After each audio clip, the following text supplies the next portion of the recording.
चलो देखो, पिछले टर्न पे हम लोग बात कर रहे थे आवेश के बारे में कि भाई आवेश कितने तरीके के हो सकते हैं, आवेश के क्या मतलब आवेश होता क्या एक्चुअली में, इस पर डिस्कस किए हम लोग।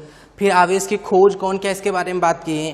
फिर हम तुमको ये बताएं, एक ऐसा सेटअप बनाए थे ना वो स्वर्ण पन्नी वाला, कि अगर ऐसे दूर जा रहा हो तो पता चल जाएगा कि जो रॉड टच करा रहे हैं उस पर आवेश था कि नहीं था। ठीक है, तो इन सब बारे में हम लोग बात कर चुके हैं। ठीक है, अब हो सकता है कि किसी बच्चे के दिमाग में आ सकता है कि सर आवेश के बारे में बता दिए तो ठीक है, ये तो समझ में आ गया, लेकिन आवेशन के क्या तरीके हो सकते हैं। ठीक है, आवेशन के तरीके, ठीक है, कि किस तरीके से किसी आवेश को जनरेट किया जा सकता है, कि अगर मान लो कि कहीं पर हमको आवेश नहीं दिखाई दे रहा तो उसको हम लोग किस तरह से जनरेट करके वहां ला सकते हैं। ठीक है, तो बहुत सारे तरीके हैं। क्या क्या तरीके उसको समझना। जैसे पहले हम तुमको एक बार सारे टाइप के बारे में बता दे रहे हैं कि किस किस तरीके से उसको हम लोग पैदा कर सकते हैं, बना सकते हैं, उस बॉडी पर ला सकते हैं। वैसे आवेश को न तो बनाया जा सकता है न तो नष्ट किया जा सकता है, तो फिर कैसे ला सकते हैं। लाने का देखो तरीका क्या होगा। जैसे मान लो ये मार्कर है, इस मार्कर को तुम मेटल का समझ के रखो। ठीक है, अगर ये मेटल का होगा तो इसमें जितना धनावेश होगा उतना ही ऋणावेश होगा। अरे जितना प्रोटॉन होगा उतना ही तो इलेक्ट्रॉन होगा अभी नॉर्मल सिचुएशन में, तो जितना प्लस उतना माइनस, तो कुल आवेश तो कैंसिल हो गया। लेकिन अगर हम इसमें से कुछ ऐसा जुगाड़ लगाएं, क्योंकि देखो तुमको आगे जाके हमें सिखाने भी वाले हैं, बस तुम अभी इतना मान लो कि केवल इलेक्ट्रॉन का ही ट्रांसफर हो सकता है, तो या तो हम इसमें इलेक्ट्रॉन दे सकते हैं या तो इससे इलेक्ट्रॉन निकाल सकते हैं। तो अगर इलेक्ट्रॉन निकाले या दे तो इस पर आवेश आ गया कि नहीं, तो उसी इलेक्ट्रॉन को निकालने या देने के ना जितने तरीके हैं उन्हीं तरीकों को हम लोग क्या बोल देते हैं, आवेशन के तरीके। ध्यान देना, सबसे पहला तरीका क्या है, सबसे पहला तरीका है घर्षण द्वारा। ठीक है, ये तो सबसे पुराना मेथड था, क्योंकि जब हम लोग कांच के छड़ पे ऐसे रेशम को या ऊन को रगड़े थे तो उस पर आवेश आ गया था, तो घर्षण एक बहुत पुराना तरीका है। ठीक है, चलो दूसरे तरीके पे बात करते हैं। दूसरा तरीका है चालन विधि द्वारा। ठीक है, ये इंपॉर्टेंट है भाई, कई बार हम लोग इसको यूज करते हैं, तो इंपॉर्टेंट इसको समझेंगे भी हम लोग। ठीक है, तीसरा है प्रेरण विधि द्वारा। ठीक है, प्रेरण विधि द्वारा, देखना सुनना ध्यान से। अच्छा एक और बात कर लेते हैं भाई, कौन कौन सा हो गया बताओ, घर्षण द्वारा, चालन विधि द्वारा, प्रेरण विधि द्वारा। चौथा है तापायनिक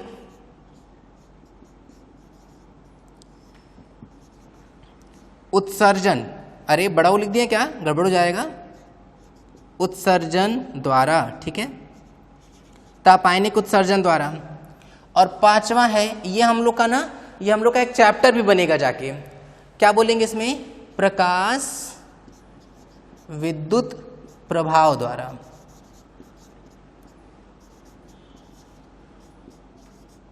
प्रकाश विद्युत प्रभाव, और इसमें किसका यूज करते हैं, तो इसमें हम लोग यूज करते हैं प्रकाश का। ठीक है, तो लिख लेते हैं प्रकाश द्वारा। चलो समझते हैं एक बार, देखना ये लिख लो पहले, आवेशन के कितने तरीके होते हैं लिख लो, कि आवेशन के कुल 5 तरीके होते हैं, लिख लो, और ये उन पांचों का नाम लिख लो, घर्षण द्वारा, चालन विधि द्वारा, प्रेरण विधि द्वारा, तापायनिक उत्सर्जन द्वारा और प्रकाश विद्युत प्रभाव द्वारा। ठीक है, प्रकाश विद्युत प्रभाव उस तरीके को बोलते हैं, इसमें किसका यूज करते हैं आवेशन के लिए, तो प्रकाश का प्रयोग करते हैं। ठीक है, तो ये प्रकाश द्वारा लिख लो इसको। चलो अब बारी बारी बात करते हैं भाई।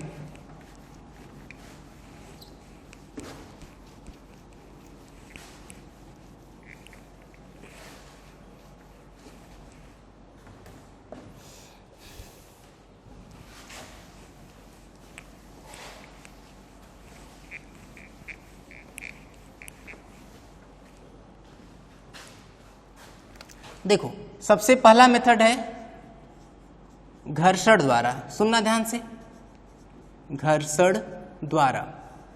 देखो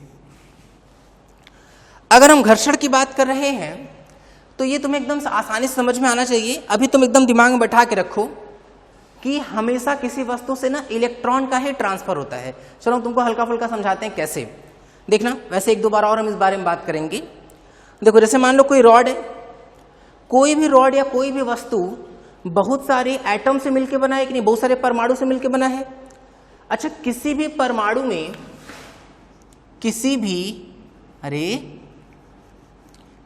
भी परमाणु में कौन कौन पाया जाता है? बोले इलेक्ट्रॉन पाया जाता है, प्रोटॉन पाया जाता है और न्यूट्रॉन पाया जाता है। बोले ये तीनों पाए जाते हैं। जो प्रोटॉन और न्यूट्रॉन है ये तो नाभिक में पाया जाता है, लेकिन सोचो ये तो उदासीन होता है, इस पर कोई आवेश नहीं। इतने तो बेसिक बातें पता है। जितना आवेश प्रोटॉन पर होता है उतना ही आवेश किस पर होता है बताओ? इलेक्ट्रॉन पर होता है। क्वेश्चन आता है कि सर प्रोटॉन पर कितना होता है? प्रोटॉन पे ना ई आवेश होता है, ठीक है, और इस पर भी ई आवेश होता है। इलेक्ट्रॉन पे ऋणात्मक होता है, प्रोटॉन पे धनात्मक होता है। तो अगर एक साथ देखोगे तो ये जीरो आ गया कि नहीं। और अगर किसी भी उदासीन परमाणु की बात करें, उदासीन परमाणु का मतलब कि O की बात कर रहे हैं, किसी ऐसे परमाणु की जिसके ऊपर कोई आवेश ऐसा लिखा नहीं गया, 2+, 2- प्लस माइनस ऐसा कुछ नहीं लिखा हुआ है, तो इसको हम लोग उदासीन परमाणु बोल रहे हैं। तो किसी भी उदासीन परमाणु में जितना प्रोटॉन होता है उतना ही इलेक्ट्रॉन होता है। मतलब जितनी बार माइनस ही आएगा उतनी बार प्लस ही आएगा, तो नेट जो है वो कितना आएगा? जीरो आएगा। बोले हाँ सर सही बात है, ये तो क्लियर है हम लोगों को। एक और बात समझो कि जो प्रोटॉन होता है ना वो नाभिक में बहुत बड़े फोर्स से बंधा होता है, बहुत ज्यादा फोर्स होता है। वो उसको क्या बोल देते हैं भाई? नाभिक के अंदर लग रहा है तो उसको हम लोग नाभिकीय बल बोलते हैं, ठीक है। नाभिकीय बल बहुत स्ट्रांग होता है, तो वो उसको बांध के रखता है। किसको? प्रोटॉन को और न्यूट्रॉन को। तो जब हम लोग कुछ ना कुछ करते हैं, उस बॉडी के साथ रगड़ते हैं, गर्म करते हैं, कुछ भी करते हैं ना, तो इलेक्ट्रॉन के निकलने के चांस बढ़ते हैं, क्योंकि इलेक्ट्रॉन का जो फोर्स है जिससे वो बंधा हुआ है वो बहुत कमजोर होता है in comparison to proton. Proton बहुत बड़े फोर्स से बंधा होता है जबकि इलेक्ट्रॉन बहुत कम फोर्स से बंधा होता है। तो जब हम लोग कुछ रगड़ते हैं या उसको गर्म करते हैं, कुछ भी ऐसा मेथड करते हैं, तो कौन बाहर निकलता है? इलेक्ट्रॉन। कभी भी किसी भी वस्तु से प्रोटॉन या न्यूट्रॉन का ट्रांसफर हम लोग नहीं कर पाते हैं नॉर्मल जिंदगी में। मतलब हम लोग कुछ भी प्रोसेस, अगर कोई नॉर्मल सा प्रोसेस कर रहे हैं ना, तो उसमें कभी भी ऐसा नहीं होगा कि प्रोटॉन और न्यूट्रॉन बाहर आ जाए। कौन बाहर आता है? केवल इलेक्ट्रॉन बाहर आएगा, ठीक है। तो देखो इसमें क्या लिखेंगे, देखना कि जब किन्हीं दो वस्तुओं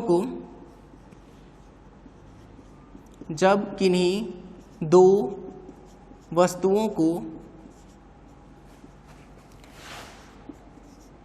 एक दूसरे पर रगड़ा जाता है, ठीक है, एक दूसरे पर, ये तुम ध्यान से देखते रहो तो ये वैसा ही एग्जाम्पल बन रहा है जो हम लोग कांच के छड़ या प्लास्टिक के छड़ वाले के साथ कर रहे थे, ठीक है।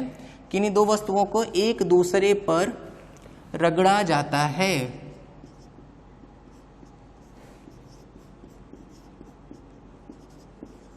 ये बात समझ में आ रही है क्या? अच्छा, तो क्या ट्रांसफर होता है? तो बोले इलेक्ट्रॉन का ट्रांसफर होता है, ठीक है। इलेक्ट्रॉन का स्थानांतरण हो जाता है, ट्रांसफर बोल रहे हैं उसको, तो स्थानांतरण हो जाता है। अब इलेक्ट्रॉन किसी एक वस्तु से निकल के किसी दूसरी वस्तु में चला जाता है। अब हो सकता है किसी बच्चे के दिमाग में ये आ रहा हो कि सर ये बताइए कि किससे किसके तरफ जाएगा। तो एकदम क्लियर बात है, जैसे तुम ऐसे कोई रस्सा कस्सी का गेम देखे हो ना, कैसे मानो नहीं, ऐसे बीच में रस्सी होती है, इधर से कुछ लोग खींचते हैं, कुछ लोग इस तरफ से खींचते हैं, ऐसे कोई इधर से खींच रहा है, कोई इधर से खींच रहा है। जब दोनों खींच रहे होते हैं तो कौन खींच ले जाता है उस रस्सी को? बोले वो जिसके पास ताकत ज्यादा होती है। तो बोले सिंपल, यहाँ पे भी वही चीज है कि अगर मान लो कोई वस्तु है ए, कोई वस्तु है बी, इन दोनों का आपस में रगड़े, तो मान लो बी की ताकत ज्यादा है तो वो ए के इलेक्ट्रॉन्स को अपनी तरफ खींच लेगा, ठीक है। तो इस पर भी आवेश आ जाएगा और इस पर भी आवेश आ जाएगा, ठीक है। अब सोचना ध्यान से, बताओ इलेक्ट्रॉन पे कैसा आवेश होता है? ऋणावेश। तो इस पर इलेक्ट्रॉन बढ़ गया कि नहीं? तो इस पे क्या आ जाएगा? ऋणावेश आ जाएगा, ऋणावेश, ठीक है। अच्छा, अब बात आती है कि सर इस पे क्या होगा? तो सोचो यहां से इलेक्ट्रॉन चला गया है कि नहीं। जैसे मान लो, दिमाग लगाते हैं ना, जैसे मान लो यहाँ पहले 10 प्रोटॉन और 10 इलेक्ट्रॉन था, ठीक है। अगर इसमें से 2 इलेक्ट्रॉन चला गया तो यहाँ पे कितना बचा बताओ? 8 इलेक्ट्रॉन बचा कि नहीं? अच्छा, इसका मतलब क्या था? धनावेश था, तो 10 बार प्लस ही लिखो, उसमें से 8 बार माइनस ही घटा देंगे तो +2 ही बचेगा कि नहीं? सही बात है ना, वो एक्स्ट्रा प्रोटॉन का धनावेश बचा रह जाएगा। तो ये जो वस्तु है वो कैसा हो जाएगा बताओ? धनावेशित, ठीक है। तो इस पर क्या आ जाएगा? धनावेश, जबकि बी पर क्या आ जाएगा? ऋणावेश। यहां तक की कहानी क्लियर हो रही है। तो ये मेथड कौन सा हो गया? घर्षण का मेथड, जिसमें हम एक दूसरे पर एक वस्तु को रगड़ते हैं अगर एक की ताकत कम है दूसरे की ताकत ज्यादा है तो ए पर इलेक्ट्रॉन कम रह जाएगा, बी इलेक्ट्रॉन को खींच ले जाएगा, तो बी पर आ जाएगा ऋणावेश, जबकि ए पर क्या हो जाएगा धनावेश। ठीक है, तो ये इस तरीके से हो गया भाई। अब देखना नेक्स्ट हम लोग बात करते हैं किस पे, कौन सा था बताओ, सेकंड वाला, सेकंड था चालन विधि द्वारा। ठीक है, देखना चालन विधि, सुनना ध्यान से।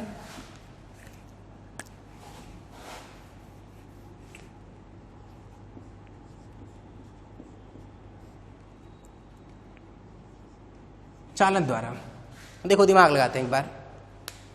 जैसे मान लो कि हमारे पास कोई ऐसे एक धात्विक वस्तु, धातु का गोला है। ठीक है, देखो आगे जाके गॉस लॉ में तुमको एक चीज सिखाएंगे कि अगर कोई भी धातु का गोला है ना, तो धातु के गोले के अंदर कभी भी कोई भी आवेश नहीं आ सकता। ठीक है, मतलब जब भी गोला, जो भी आवेश होगा ना, तो उस धात्विक गोले के बाहर बाहर ही होगा। ठीक है, तो ये वाली बात है, समझ के रखो अभी फिलहाल।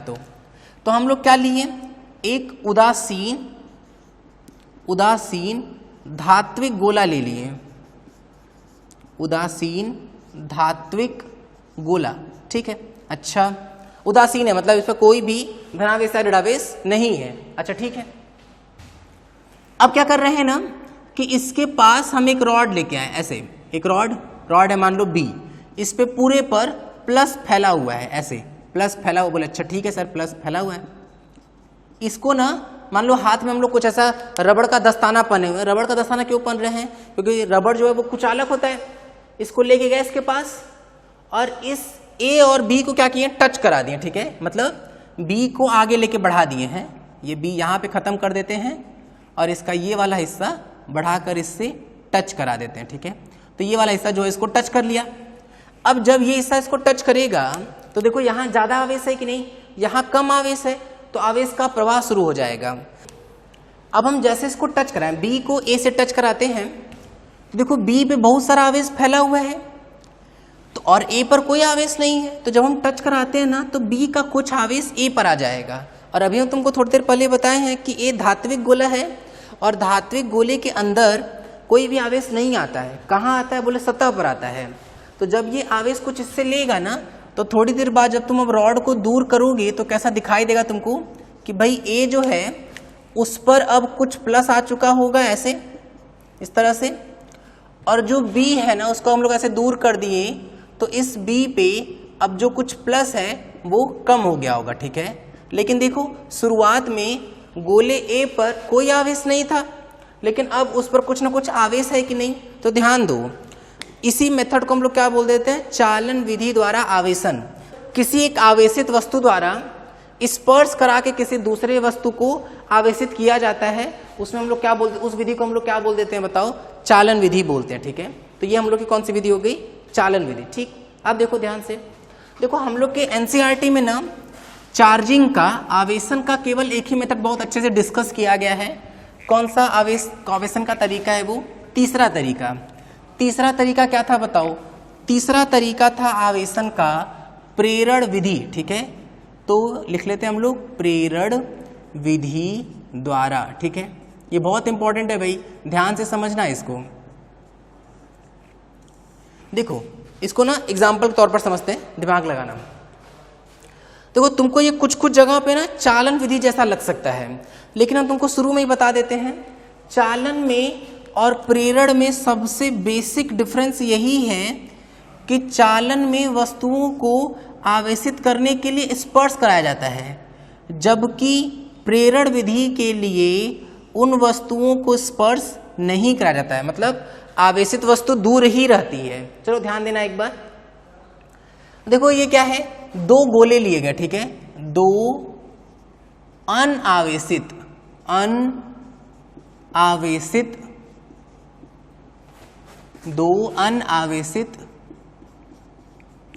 धात्विक गोले।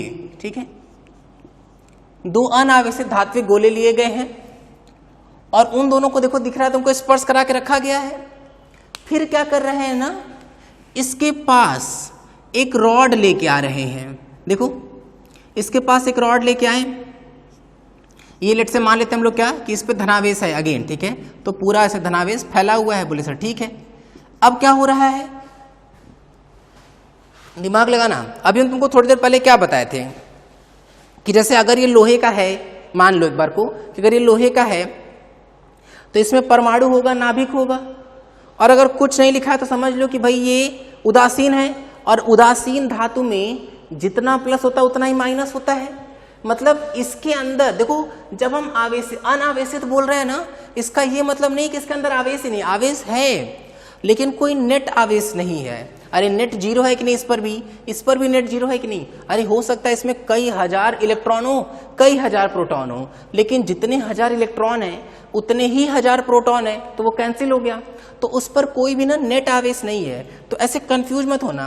अनावेशित का मतलब ये बिल्कुल नहीं है कि उसमें आवेश ही नहीं है, उसमें आवेश है, लेकिन अनावेशित या अनचार्ज जब बोलते हैं या उदासीन बोलते हैं, इसका ये मतलब होता है कि उस पर कोई नेट आवेश नहीं है। ठीक है, मतलब जितना प्लस है उतना ही माइनस भी है। बोले सर ठीक है। अच्छा देखो, तो अभी हम क्या बोले, इसमें प्लस भी है और माइनस भी है, इसमें प्लस भी है और माइनस भी है। अब ये बताओ, जब हम लोग प्लस इसके पास लाए हैं तो प्लस इसके अंदर किसको खींचेगा, माइनस को कि प्लस को। बोले सर सही बात है, तब तो ये इसके माइनस को खींचेगा, क्योंकि प्लस और माइनस, तुम याद करो हम तुमको बताए थे ना कि अपोजिट चिन्ह वालों में प्यार होता है, तो ये इसको खींचने की कोशिश करेगा। तो बोले खींचा, तो देखो धीरे धीरे धीरे धीरे यहाँ पर क्या आ जाएगा, माइनस। अच्छा ये इससे टच किया हुआ है, तो ये जो गोला है ये इस गोले के माइनस को भी खींच लेगा। अच्छा इन दोनों को टच करा के रखे तो इसमें क्या हो रहा होगा, इसमें चालन हो रहा होगा। ठीक है, और चालन में तो जब दो वस्तुएं स्पर्श करा दी जाती है, दो धातु की वस्तुएं, तो उसमें आवेश का प्रवाह शुरू हो जाता है। तो ये दोनों धात्विक गोले हैं, तो इसमें आवेश का प्रवाह हो जाएगा, तो ये जो गोला है ना वो इसके माइनस को भी खींच लेगा। ठीक है, अच्छा अब लेकिन जो ये प्लस प्लस है, प्लस प्लस, इनमें तो दुश्मनी है, इसको धक्का देगा। बोले हाँ सर, तो ऐसे धक्का देगा तो प्लस को यहाँ फेंकेगा, लेकिन यहाँ पे भी टच में है तो और दूर जाने का जगह मिल जाएगा किसको, प्लस को, तो प्लस यहाँ आ जाएगा कि नहीं। फिर से ध्यान से देखो, पहले कोई आवेश नहीं था, ये रॉड भी नहीं था। ठीक है, ऐसे रॉड को छुपा दे रहे हैं, ये रॉड नहीं था। फिर बाद में क्या किया, इस रॉड को लेके आए। ये रॉड क्या किया, इस गोले के और इस गोले के, दोनों गोले के माइनस को अपनी तरफ खींच लिया, तो दोनों गोलों का माइनस से खींचा तो यहाँ माइनस आ गया। अब ये प्लस प्लस प्लस में रिपल्सन होता है, तो ये प्लस इसके प्लस को भी और इसके प्लस को भी दूर फेंकेगा, तो प्लस कहाँ तक जा सकता है, बोले दूसरे गोले के आखिरी सतह तक जा सकता है, तो वहां तक चला जाएगा ये। ठीक है, अब देखना ध्यान से ना, अब क्या करो, धीरे से इन दोनों को क्या कर दो, अलग कर दो। मतलब कि अब देखो सतह तो वैसा ही है, ये रहा, तो बोले ये रहा पहला गोला और ये रहा दूसरा गोला। ऐसे मत समझना कि अरे गोले का शेप ही बदल गया क्या, अरे वो गड़बड़ है भाई, उसको प्रिंटिंग मिस्टेक मान लो। ठीक है, ऐसे हम मान लेते हैं ये इस तरीके से। अब सोचो ध्यान से, जब इन दोनों को हल्का हल्का दूर किए ना, जो ये वाला रॉड अभी पास ही रखे रहो, ऐसे पास रखे रहो इस तरह से, कुछ बहुत दूर नहीं है, ये ज़्यादा दूर नहीं, पास ही पास में अभी। तो ये plus plus plus plus plus plus plus, ये तो पूरा है ही। अब ये इसके माइनस को खींच के रखा हुआ है, अब ये थोड़ा दूर चला गया है तो इसके प्लस हल्का हल्का फैल जाएंगे, क्योंकि इसकी वजह से लगने वाला बल अब कम हो जाएगा कि नहीं, क्योंकि हम लोग इसको खींच के पीछे कर दिए हैं। अब क्या करो ना, इस रॉड को हटा दो पूरा। जब हम उस रॉड को पूरा ही हटा देंगे, अब देखना ध्यान से, होगा क्या, बोले ये एक और गोला, ये एक और गोला। अब सोचो ये माइनस यहाँ इकट्ठा क्यों था, क्योंकि ये प्लस खींच के रखा था। जब ये वाला प्लस रहेगा ही नहीं तो अब जो माइनस है वो फैल जाएगा कि नहीं, ऐसे ऐसे, और ये plus plus plus plus plus plus. अच्छा ये मत समझना आपके सर इनमें क्यों नहीं अट्रैक्शन हो रहा है, ये थोड़ा दूर है, ऐसे तुमको दिख रहा है फिगर में पास, लेकिन दूर दूर कर दिए। अब थोड़ा दिमाग लगाओ, तो इसमें हम लोग क्या सीखे, देखो सबसे बेसिक अंतर क्या है चालन में और प्रेरण में। चालन में और प्रेरण में सबसे बेसिक अंतर ये है कि चालन में जिस रॉड को लेके आए थे उसका आवेश कुछ कम हो गया था, लेकिन प्रेरण में देखो जो रॉड है उस पर जितना आवेश पहले था उतना ही बाद में भी रहा कि नहीं। तो जो रॉड ला के इसको आवेशित कर रहा है उस पर आवेश की कोई हानि नहीं हुई। ठीक है, अच्छा देखो ये एक ऐसा तरीका है जिसमें हम लोग अनावेशित गोलों पर प्लस भी पा गए और माइनस भी पा गए। ठीक है, तो देखो ये आवेशन हो गया किसके द्वारा? प्रेरण विधि द्वारा। ये ख्याल रखना है कि प्रेरण विधि में आवेशित करने वाली जो रॉड लाते हैं वो रॉड कभी भी उसको टच नहीं करना चाहिए, ठीक है। ये हो गया भाई।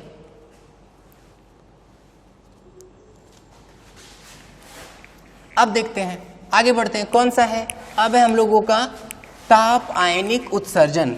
देखो केमिस्ट्री में ना तुम एक नाम सुनोगे बार बार, रसायन विज्ञान में और आगे जाके फिजिक्स में भी हम लोग एक आध दो बार नाम लेंगे, इलेक्ट्रॉन गन।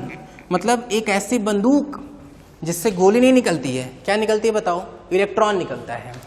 तो उसमें ना इसी मेथड का यूज करते हैं, क्या है? तापायनिक उत्सर्जन द्वारा, ठीक है, तापायनिक उत्सर्जन द्वारा। इसमें क्या करते हैं? बोले ये तो बहुत आसान मेथड है। इसमें ना सीधा जो वस्तु लेते हैं, जैसे मान लो कि कोई वस्तु लिए, इस वस्तु को ना गर्म करना शुरू कर देते हैं, उष्मा देते हैं, उष्मा, ठीक है, उष्मा मिलती जाएगी, उसको गर्म करेंगे। जब गर्म करते हैं तो तुम ध्यान से सोचो, जो इलेक्ट्रॉन इसके अंदर होगा उसकी ऊर्जा बढ़ती जाएगी कि नहीं? ऊर्जा बढ़ती जाएगी, बढ़ती जाएगी, बढ़ती जाएगी। तुम एक केमिस्ट्री में नाम सुनोगे आयनन ऊर्जा, ठीक है। वही ये चीज है, समझ लो कि सोचो अगर इलेक्ट्रॉन इसको गर्म करते गर्म करते गर्म करते ऊर्जा बढ़ती जाएगी, तो इलेक्ट्रॉन क्या करता है? चक्कर काटता है ना नाभिक का। जब ऊर्जा बढ़ती जाएगी तो दूर जाता जाएगा, दूर जाता जाएगा, जाता जाएगा, जाता जाएगा, और एक टाइम ऐसा आएगा जब इलेक्ट्रॉन उस पदार्थ से ही बाहर निकल जाएगा, पदार्थ से बाहर निकल जाएगा, ठीक है। अच्छा, अगर पदार्थ से ही वो बाहर निकल गया तो तुम ध्यान से सोचो ना कि अगर इलेक्ट्रॉन पदार्थ से बाहर निकला तो ये रहा पदार्थ, इलेक्ट्रॉन बाहर निकल गया तो उसके ऊपर धनावेश बचता जाएगा कि नहीं? तो धीरे धीरे जो धनावेश है वो उस पदार्थ पर फैलता जाएगा। और ये कैसे कैसे बढ़ेगा? बोले जैसे जैसे इलेक्ट्रॉन निकलता जाएगा वैसे वैसे उस पर प्लस बचता जाएगा, ठीक है। तो ये इस तरीके की बात हुई भाई।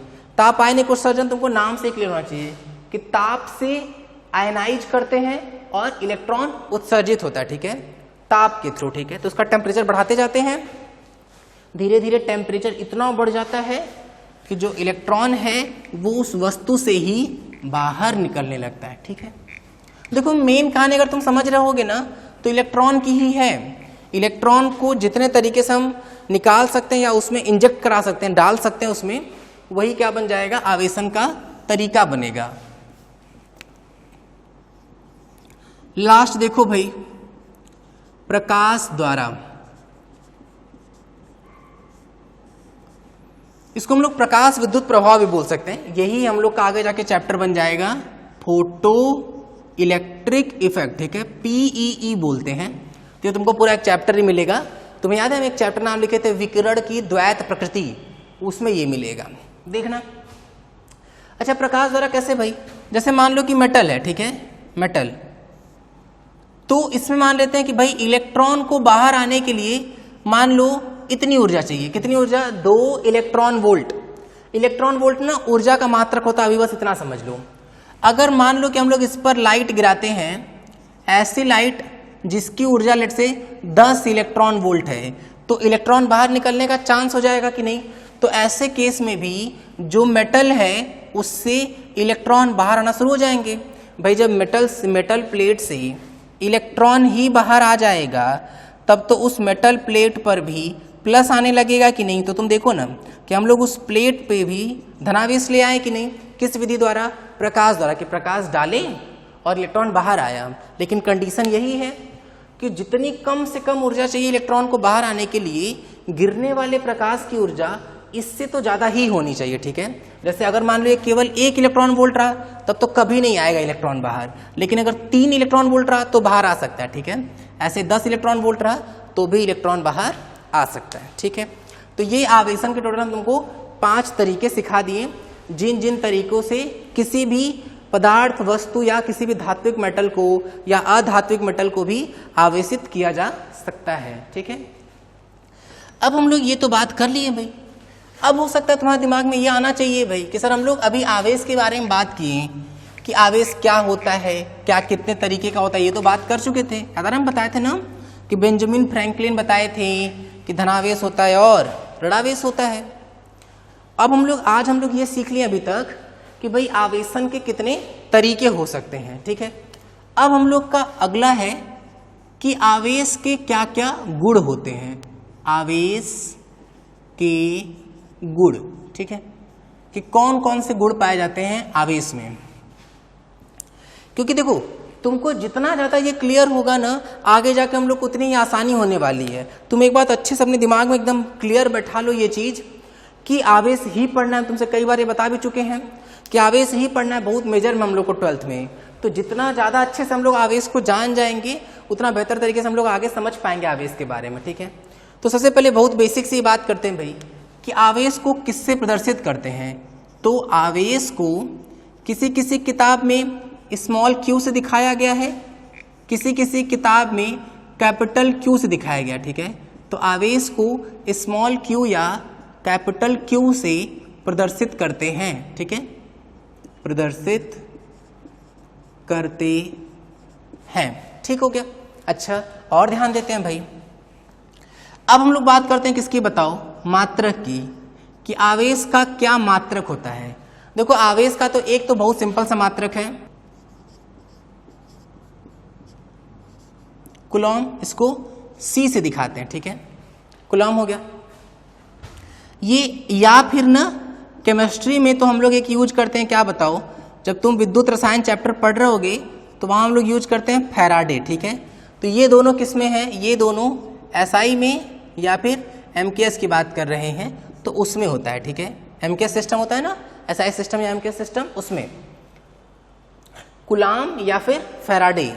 फैराडे ना कूलॉम की बहुत मतलब फैराडे आवेश की बहुत बड़ी यूनिट है। एक फैराडे बराबर ना 96,500 कूलम होता है। अच्छा, तुम्हें पता है कूलॉम खुद ही आवेश की बहुत बड़ी यूनिट है। मतलब इतनी बड़ी यूनिट है ना कि जनरली मिलता ही नहीं है कूलॉम हम लोग को। हम लोग कूलॉम की बहुत छोटी छोटी चीजें यूज करते हैं, माइक्रो कूलॉम, मिली कूलॉम, पिको कूलॉम, ये सब यूज करते हैं। एक बार उसको लिख भी लेते हैं। देखो हम लोग यूज करते हैं क्या, एक माइक्रो कूलॉम, एक माइक्रो कूलॉम, इसको किसे लिखाते हैं 1 म्यू C से। ऐसे एक माइक्रो कूलॉम बराबर ना 10 की घाते -6 कूलॉम होता है। वैसे ही एक मिली कूलॉम, एक मिली कूलॉम बराबर होता है 10 की घाते -3 कूलम, स्मॉल m रहता है यहाँ पे, ठीक है। अच्छा, एक और देख लो, 1 पीको कूलॉम बोलते हैं इसको, ठीक है, पीको कूलॉम, इसको लिखते हैं हम लोग 1 छोटा सा p कैपिटल वाला C, 10 की घाते -12 कूलम, ठीक है। तो ये सब हम लोग बहुत बार यूज करते हैं। यहाँ तक की बात हो गई क्या हम लोगों की, ठीक है। अच्छा, ये तो SI या MKS में हो गया। अच्छा, अगर हम और डीप जाएं ना तो दो और मात्रक हम लोग पढ़ते हैं, एक होता है ESU तथा एक और होता है EMU होता है, ठीक है, EMU। ये कौन सा मात्रक है इसका, ये है इसका CGS मात्रक, ठीक है। अच्छा, अब ESU EMU आ ही गया है तो हम लोग इसको ध्यान से देख भी लेते हैं। देखो ESU नाम से ना समझना पड़ेगा तुमको, इलेक्ट्रोस्टैटिक यूनिट, इसका मतलब होता है इलेक्ट्रोमैग्नेटिक यूनिट, ठीक है, इलेक्ट्रोस्टैटिक यूनिट, और ये होता है इलेक्ट्रोमैग्नेटिक यूनिट। अभी इसको याद कर लो, एक आध दो लेक्चर में या इसी लेक्चर में इस चीज को अच्छे से डिस्कस करेंगे कि ESU EMU कब यूज करते हैं, उसके भी बात करेंगे, ठीक है। तो ये दोनों कौन सा मात्रक है, इसका CGS मात्रक है। अब ध्यान दे लेते हैं भाई, एक कूलम बराबर ना 3 × 10 की घाते 9 ESU होता है, ठीक है। 1 कूलम इक्वल्स टू 3 × 10⁹ ESU। अच्छा, एक और बात कर लेते हैं, एक कूलम बराबर ना 1/10 EMU होता है। ये दोनों बातें लिख लो अच्छे से, ये और ये इंपॉर्टेंट है भाई, काम में भी आने वाला है हम लोगों के बहुत। अब देखो आगे बढ़ रहे हैं, ये तो हो गया ना, हटा दिए, देखो हटा रहे हैं।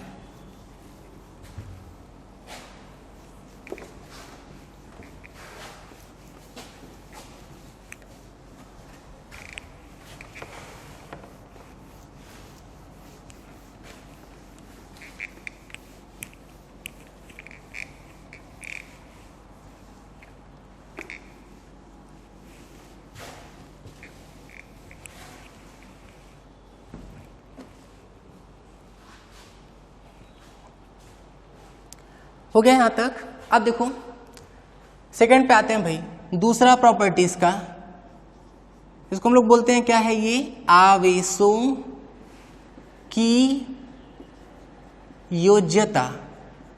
योज्यता मतलब क्या हुआ कि ना, जैसे अगर मान लो तुमसे हम बोले कि यहाँ 3 वस्तुएं हैं, ठीक है, ये मान लो एक वस्तु ए, एक वस्तु बी, एक वस्तु सी, ये मान लो बोले 50 ग्राम का है, ये मान लो 100 ग्राम का है, मान लो ये है 150 ग्राम का, ठीक है। मान लो ये एक बड़े से डब्बे में रखा हुआ है, तो बोले बताओ कि डब्बे में कुल कितना द्रव्यमान है, यदि डब्बा का जो द्रव्यमान है वो नगण्य है। तो बोले सर ये तो बहुत आसान बात है, डायरेक्ट जोड़ देते हैं, 50 + 100 + 150 मतलब कितना आ रहा है बताओ, 300 ग्राम आ गया। बोले हाँ सर सही बात है, 300 ग्राम तो आ गया। तो ये तो बात सही है कि भाई 300 ग्राम आया। जैसे तुम द्रव्यमान को जोड़ रहे हो ना, एकदम उसी तरीके से आवेश को भी जोड़ते हैं। बस देखो एक जगह अलग है, क्या अलग है कि द्रव्यमान कभी भी ऋणात्मक नहीं हो सकता था, लेकिन तुम्हें तो बात पता हो चुका है अब तक कि आवेश धनात्मक भी हो सकता है और ऋणात्मक भी हो सकता है। तो चिन्ह के साथ रखेंगे, और जैसे बीजगणितीय योग करते हैं ना द्रव्यमान का, वैसे ही बीजगणितीय योग किसका कर देते हैं, आवेशों का, ठीक है।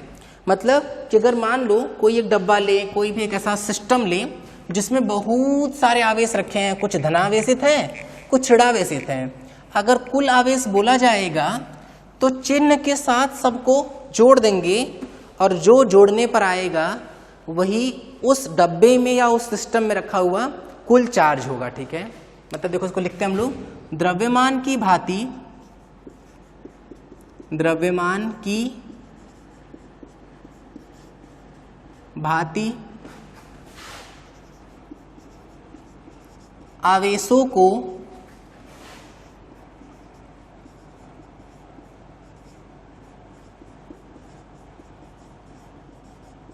बीजगणितीय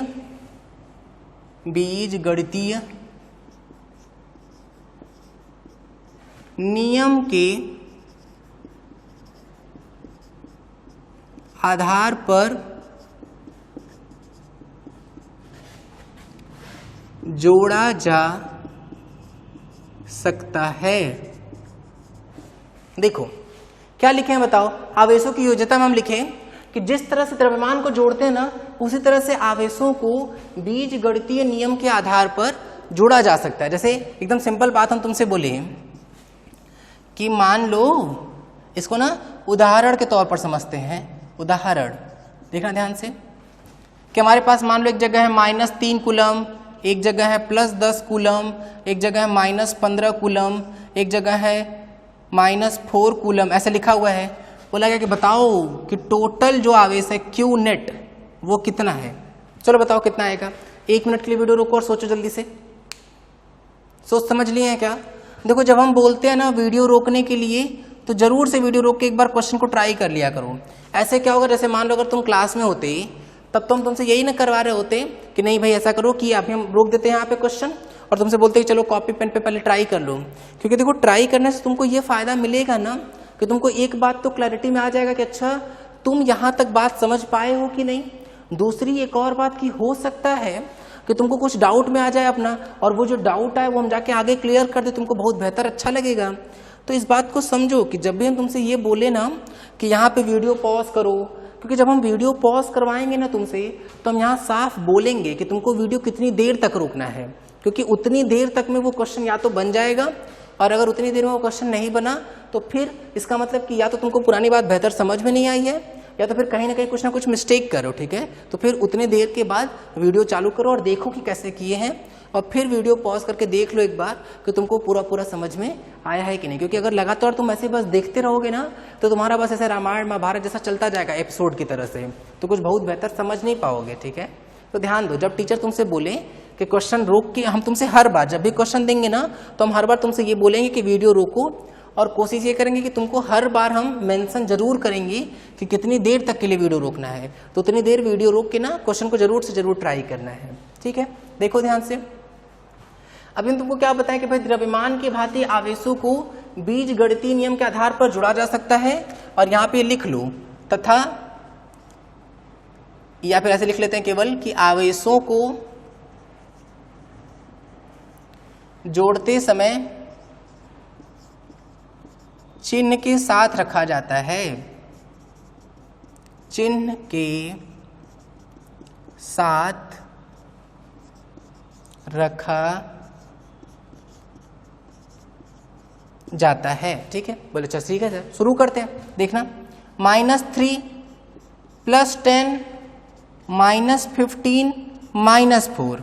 अब तुम ये बोल सकते हो सर यहाँ तो आप योग लिखे थे, यहाँ तो आप जोड़ने को बोले थे, यहाँ तो आप माइनस कर दिए। माइनस नहीं किए भाई, एक्चुअली में वो प्लस ही है। देखो ध्यान से, -3 +10 +(-15) +(-4)। देखो ध्यान से, देखो पहले -3 लिख लिए, फिर देखो +10 था तो +10 लिख लिए हैं, फिर -15 था -15 लिख लिए हैं, फिर देखो -4 था -4 लिखे हैं, और देखो सबको जोड़े हैं। ये बात समझ में आ रही है? बस ये हो गया कहानी भाई। कितना आ रहा है बताओ ये? -15 -4 -19 -19 और -3 -22 और +10 कितना आ जाएगा? ये -12 कूलाम आ जाएगा। ठीक है, तो ये सिंपल सी कहानी आ गई कि अगर आवेशों का कुल योग लिखना है, कुल योग पता करना है कि किसी डब्बे में, किसी सिस्टम में कुल कितना आवेश है, तो बस आवेशों को चिन्ह के साथ जोड़ते जाओ तो हम लोग को मिल जाएगा कि कुल कितना आवेश है। ठीक है, यहाँ तक देखना। अब आगे बढ़ते हैं।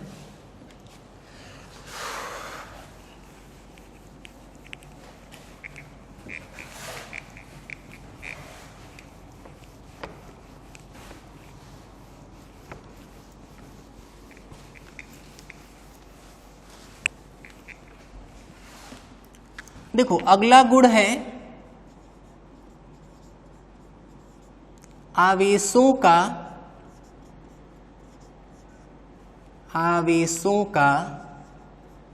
संरक्षण। ठीक है, आवेशों का संरक्षण। अब इसका क्या मतलब हुआ, पहले इस पे बात करते हैं भाई कि आवेश किस तरह से संरक्षित होते हैं, इस पर समझना। देखो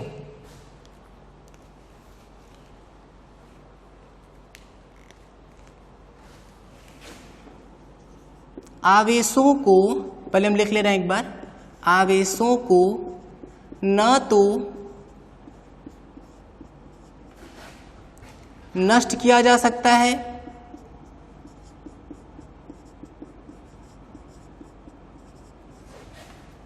तथा न ही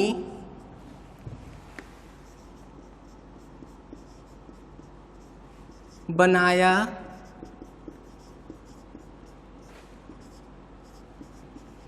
जा सकता है। ठीक है, देखो समझते हैं इस बात को हम लोग। आवेशों को न तो नष्ट किया जा सकता है और न ही बनाया जा सकता है।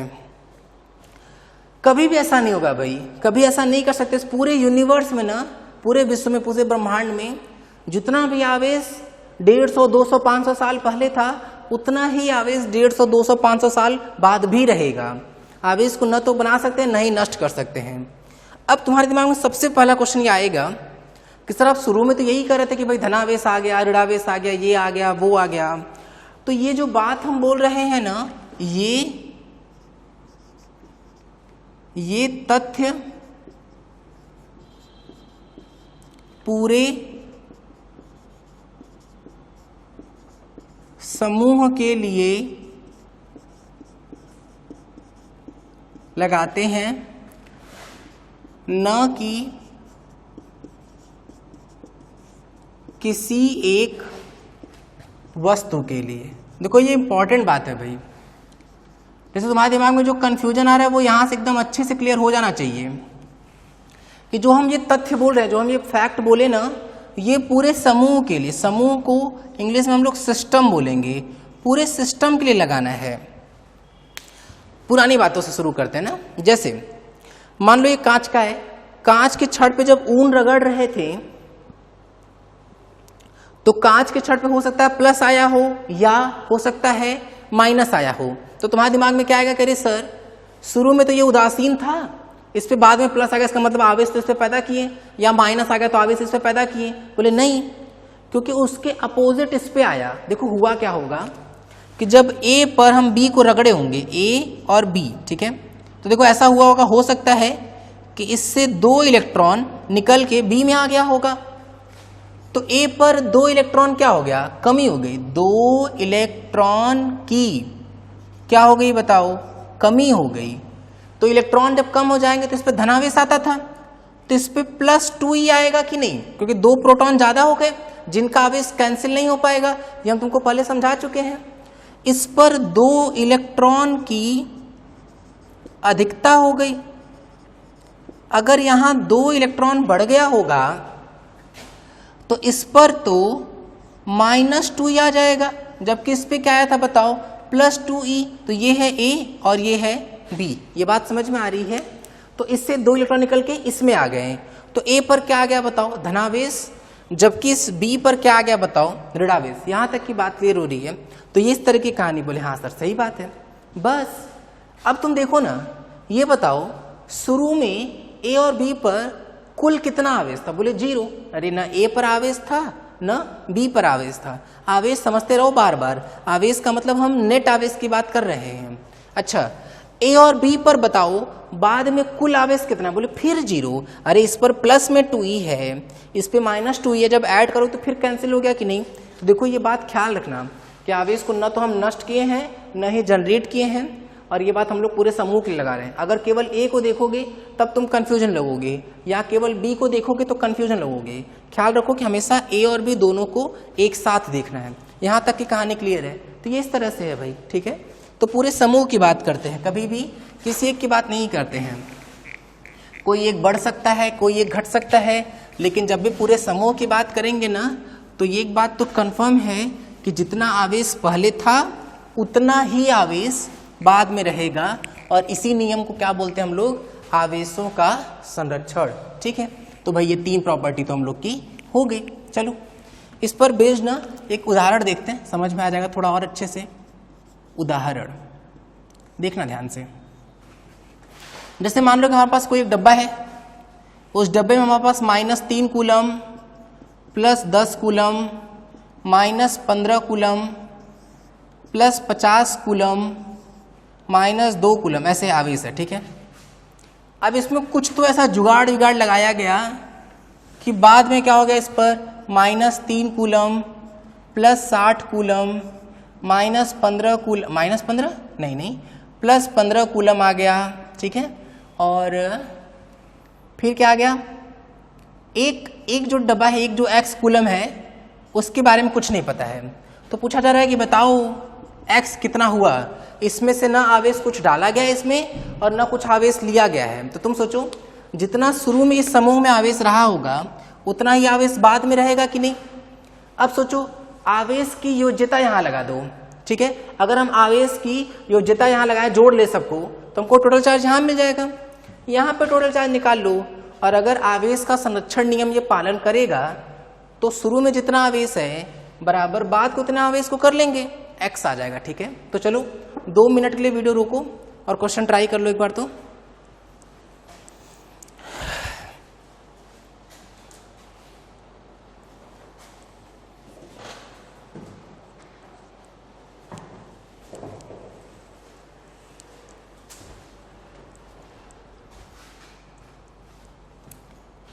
चलो कर लिए क्या ट्राई, देखना सुनना ध्यान से भाई। यहां पहले सबको जोड़ लेते हैं। क्या लिखेंगे, -3 -15 +10 +50 -2, ठीक है। यहाँ पे कितना आ जाएगा, 60। फिर देखो -15 -3 -18 -2 -20, तो ये कितना आ गया बताओ, 40 कूलम आ गया कि नहीं। चलो ये शुरुआत में था। बाद वाला देखो, -3 +15 +60 +x, ठीक है।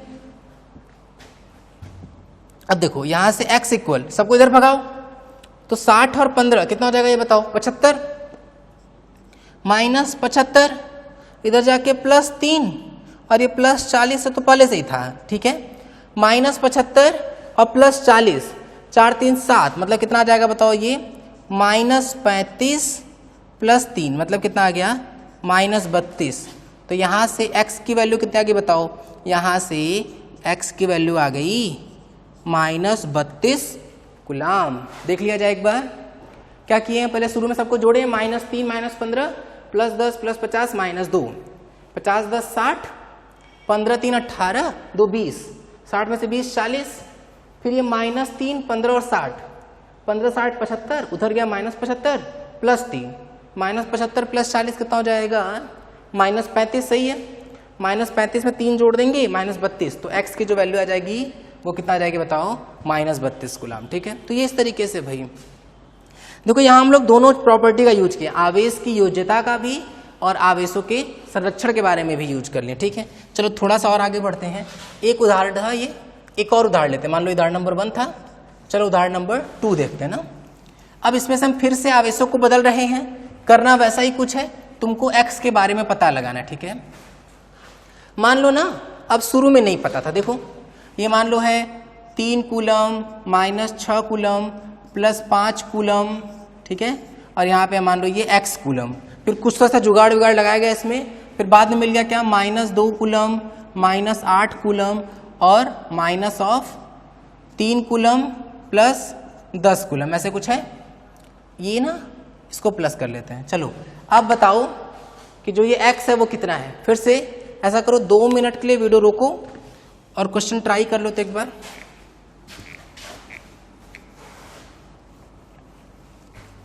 कर लिए हैं क्या ट्राई? सुनना क्या करेंगे भाई, सबको जोड़ दो इधर, कितना हो जाएगा 5 3 8, 8 में से 6 गया 2, 2 कूलम और ये x, इधर ध्यान दो 10 3 13, 8 2 10, 13 में से 10 गया तो 3 बच गया, x की वैल्यू कितनी आ गई बताओ 1 कूलम। आंसर क्लियर हो रही है क्या बात? नोट कर लो, हो गया भाई। देखो इस लेक्चर में तुमको क्या क्या सिखा दिए, पहले हम लोग वो बात कर लेते हैं अच्छे से। इस लेक्चर में हम तुमको केवल 2 बातें सिखाएं मेन, क्या कि भाई आवेशों को जनरेट कैसे करते, कि आवेशन के क्या क्या तरीके थे। तो हम उसमें टोटल 5 तरीके तुमको बताएं। पहला तरीका क्या था बताओ, घर्षण। दूसरा तरीका था क्या बताओ, चालन। तीसरा था प्रेरण। फिर चौथा था तापायनिक उत्सर्जन और पांचवा था प्रकाश विद्युत प्रभाव, ठीक है। उसको हम डिटेल में तुमको समझाएं। हम ज्यादा बात किस पे करना चाहें, प्रेरण और चालन पे ना। प्रेरण और चालन बहुत इंपॉर्टेंट है भाई, आगे जाके काम में भी आने वाला है वो। प्रकाश विद्युत प्रभाव और तापायनिक की बहुत बात नहीं की, क्यों? क्योंकि ये आगे जाके हम लोग को पढ़ना है। तापायनिक किस पे पढ़ेंगे, इलेक्ट्रॉन गन पे। प्रकाश विद्युत प्रभाव तो पूरा एक चैप्टर ही है। घर्षण पे इसलिए नहीं बात की, घर्षण पे पहले लेक्चर में बात किए थे अच्छे से, ठीक है। तो घर्षण पे हल्की फुल्की बात की है। फिर हम तुमको बात यहाँ सिखाएं क्या, यहाँ पे हम लोग आवेशों के गुण पढ़ रहे हैं कि आवेश के क्या क्या गुण होते हैं। तो पहले हम तुमको उसका क्या बताएं, मात्रक बताएं कि मात्रक क्या होती है, ठीक है। अच्छा वहाँ एक चीज छूट गई भाई, वहाँ अच्छे से लिख लेना, किसके बारे में, विमा के बारे में, कि आवेश की विमा क्या होती है, क्योंकि 1-2 नंबर में नहीं, बहुत बार पूछ लेते हैं। देखो याद करो, आवेश का सूत्र क्या होता है, आवेश का सूत्र होता है Q बराबर IT। 2 लाइन का जगह वहां ना कहीं एडजस्ट कर लेना इसको। Q बराबर IT होता है भाई। अगर हम आवेश की विमा देखें, I मतलब I का विमा अगर हम लिखें तो वो होता है, I का मात्रक क्या होगा, I का मात्रक होता है एम्पियर, और एम्पियर की विमा जो होती है कैपिटल A, और टाइम का क्या हो जाएगा बताओ, कैपिटल T, ठीक है। देखो जो Q की विमा है वो क्या आ जाएगा बताओ, AT, ठीक है। अच्छा किसी किसी किताब में ना I का डायमेंशन कैपिटल I लिखा रहता है, तो कैपिटल IT हो जाएगा वहां पे, ठीक है। तो ये इस तरीके से विमा वाली बात हो गई भाई। फिर हम तुमको आगे जाके बताएं कि आवेश को हम लोग डायरेक्ट जोड़ सकते हैं एल्जेब्रिक सम में। और फिर लास्ट में तुमको ये बता रहे थे कि जो आवेश है वो एक सिस्टम के लिए हमेशा संरक्षित होगा। कभी भी आवेश को न तो बना सकते हैं और न ही डिस्ट्रॉय कर सकते हैं, न तो उसको नष्ट कर सकते हैं और न ही उत्पन्न कर सकते हैं, ठीक है। तो आज तो हम लोग यहाँ तक बात कर लिए। बाकी 7-8 प्रॉपर्टी, मतलब टोटल आवेशों की ना लगभग 9 गुण हैं, 9 प्रॉपर्टी हैं। तो 3 हम लोग यहाँ पढ़ लिए, बाकी 6 नेक्स्ट लेक्चर में पढ़ेंगे, ठीक है। बस करो यहाँ तक, थैंक यू।